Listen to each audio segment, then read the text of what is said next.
Assalamu alaikum, my sisters. Yesterday I talked about Mohammad Qasim, and the reason I was making that short video, actually it was like 15 seconds. The reason I was making that video, two reasons. Okay, two very important reasons. Number one, he is gaining supporters. Unfortunate, according at least to me, but he's gaining supporters. There are a lot of people who are supporting him.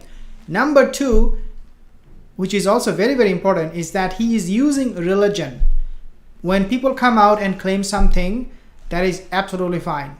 But the moment they use religion, then it is not fine, because then it can become kufr, it can amount to the level of disbelief. So these are the two reasons. Even though he's gaining, he's claiming what he's claiming is not something Islamic, nevertheless he's gaining supporters. He's having a lot of supporters. Today's video, I want to take your questions, but before I do that, I want to let you know that Mohammad Qasim, this guy, he said that the first sign of his dreams, okay, this is what he said, Mohammad Qasim. The first sign of his dreams is that the enemy will try to damage and break up Pakistan. And he's from Pakistan. Mohammad Qasim, this guy, he's from Pakistan. He said, I saw a dream. Allah talked to him. He saw a dream. The Prophet ﷺ, he talked to him. Insane. But he said, even though the enemy will try to break Pakistan, but he said Allah will protect Pakistan, and Pakistan will also become a leader of the Islamic world. This is far from any truth, because Pakistan has, they have their own problem. With all due respect, if you're a Pakistani, I love Pakistan, I love Pakistani people, but when it comes to leadership, when it comes to voicing your opinion in the world stage, Pakistan really is falling way behind. We should not even compare Pakistan to other countries, like especially like Turkey or maybe some other countries like Bahrain or some other countries who are a little bit worried about the Ummah. I don't think Bahrain is worried. I think the only country that really cares about is Turkey. This video, I want to talk to you about this guy, Pakistan, Mohammad Qasim. He said Pakistan, its army will play the central role in the rise of Islam. Okay, he said Pakistan and its army. And I said, one brother, he asked me this question about the Pakistani army, and I was very straightforward with my answer, which is that, dear brothers and sisters, Pakistani army, they have great army. Again, I have no problem with the army. May Allah bless them, may Allah give them more barakah. But at the end of the day, Pakistani army, they are very nationalist, means they only care about Pakistan, and that's all they work for, that's what they fight for. Okay, so these are the dreams of Mohammad Qasim. He saw many other dreams, and people said that it is coming true. What is very disturbing is that these dreams are now being considered as divine dreams. We do not, wallahi, associate anything, any divinity with anything, okay, other than Rasulullah SAW and his wahi that he received. Anybody said I have something to do with the divinity, that means that person, wallahi, is someone very dangerous. And Rasulullah SAW, as I mentioned in my previous videos, that it is easy for people to come up and claim something that is not true. And Rasulullah said that there will be Dajjal kazzabun kulluhum yazamu anna rasul. That end of the time there will be the kazzab, liars, who they will say that I am from Allah Azza wa Jal. The first question I have, Brother Hussein J, Mahdi entry for 2029. This is something I never answer. You asked me this question, I'm gonna be answering you one last time. We never associate, or we never use any number when he is coming. If you are here to know the number, I am not the guy. Maybe go to Mohammad Qasim and his dreams. He will tell you, wallahi, this is a matter of the ghaib. If you ask me my opinion when I think this will happen, the Mahdi, the end of time and all that, I gave this answer before many times. Again, my understanding, my first response to this kind of question, Brother Hussein, is that Allahu A'lam. Allah knows. Only Allah knows. Okay? He knows only. We do not know. But if you insist me to answer you, I would say we are living at the end of time. And I always use the hadith of Rasulullah SAW When Allah Azza wa Jal created Adam, He showed him all the prophets, and He showed him one creation of his, and it was shining. And Adam alayhi salam said, wow, mashallah, it's good. Who is this? Allah said, he's Dawood, Prophet David. And Allah said, this prophet will come at the end of time. So if Dawood alayhi salam came end of time, what about us? What about us?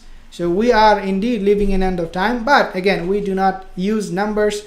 We do not say this is what, when, how. I mean, how this will happen, there are a lot of hadith about that. The Prophet, he explained a lot of hadith, how things will play out, but we never say exactly when. In fact, if you read hadith, you will know the hadith that talks about a specific time and date and place and name, those are most of the time da'if hadith. They're weak hadith. Wallahi, like even the Prophet, he did not give us anything very, very specific. He just gave us some idea, general idea. He when he talked about Dajjal, he made it very specific. He described him the way he should be. Other than that, when it comes to date and place and time, and those things are not very, very common in Sahih Hadith. When Euphrates River will dry up, by what year? Pinky Ral, Salamu Alaikum Assalam. The Euphrates River right now, look, for me, this is how I understand this thing. This is something that will happen by the command of Allah Azza wa Jal Himself. Means anything that we see will defy any logic. When the actual mountain of gold will be revealed, it will defy any logic. Means it doesn't have to be dry the way we understand things. It will be dried by the qadr of Allah, by the decree of Allah. It will be a miracle, and the way it will play out, only Allah alam how it will happen. If you see, in other words, if you see Euphrates River is drying up right now, okay, you go there or you check on the map and you see, oh, the river is drying, it means nothing. Wallah, it means nothing, because the ultimate qadr, the ultimate decree is from Allah when it will reveal the gold of mountain. So we leave it at that. But we know at the same time, Euphrates River is being used by Turkey, Iraq, Syria. So the river is going through a lot of challenges. Okay, and to have water in it, it is facing such a severe difficulty right now. So again, and considering that the end of time is close, we can say that when the Euphrates River will dry up, or is it happening right now, it's safe to say that, things are not looking as good. So yes, the river will dry up, and subhanallah, it is drying up right now.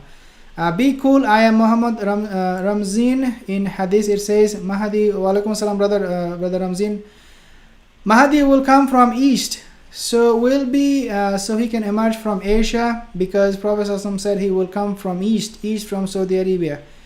The Mahdi will be appearing from the east. So Mahdi come from east. Where did you hear it from? Mahdi coming from the east. I don't remember any hadith that I studied. Mahdi is not coming from the east. No, he's coming from Medina. He will flee to Mecca, and I mentioned that hadith in a different video. And if it says, well, Dajjal will be coming from the east, because Rasulullah said, يَخْرُجُ Dajjal min ardi bil mashriq yuqalu lahu Khurasan. He said Dajjal will appear from the east of the earth, called Khurasan. Dajjal will appear from the east, not Mahdi. I never found any hadith, Sahih hadith, I'm talking about Sahih hadith, where it talks about Mahdi coming from the east. But we know the Mahdi army, the black banner will be raised from the east, from the place Khurasan, and they will go, and they will be the army of the Mahdi. But we don't have any hadith of east coming from east, the Mahdi. FG many scholars say that Yajuj Majuj is inside the mountain of Kyrgyzstan, and Kyrgyzstan temperature increasingly cause wallahi, one thing we can always say and always talk about is Dajjal. This topic, I have no problem. If you tell me he's coming from Kyrgyzstan, if you tell me he's coming from Indonesian, Ireland, if you tell me wherever he is, I have no objection. Why? Because the concept itself of Dajjal is so convoluted, okay, so convoluted that even the Prophet ﷺ and the hadith that we find, they are not very, very clear. Yes, in many ways they are very clear. Well, for example, Dajjal's, how he will look like, maktuban baina aynay kafir, between his eyes will be written kafir. Yes, they are very clear. However, there are a lot of things about Dajjal not clear. So if you tell me he's coming from, yes, possible, anything possible. Dajjal is a huge deception. He's a huge fake news. You might think Dajjal is coming from here, he will appear from there. But ultimately, there are other hadiths that guides us to the location, the location that he will be followed by, and that is Isfahan. Okay, he will be coming from Khorasan, then he will go to Isfahan. If you find these places, Khorasan, east, Isfahan, Iran, then these are good. But Kyrgyzstan, again, as I said, I'm not gonna say no, this is not possible. At the same time, I can say that there is a possibility for that too. Okay, so inshallah I'll be not taking too many questions. If you have more questions, assalamu alaikum brother Syed. Rubel Khan, be pagal, be pagal. Make a video about Ghazwa Hind. Saifullah Musa, wa alaikum assalam. So inshallah I will let you guys go because I think a lot of people will be watching the whole video. If you are new to this channel, consider subscribing because we talk a lot about the coming of the Mahdi, Yajuj and Majuj, end of time. So again, consider subscribing. Leave a comment if you have a question, and I'll see you soon again. Assalamu alaikum wa rahmatullahi wa barakatuh.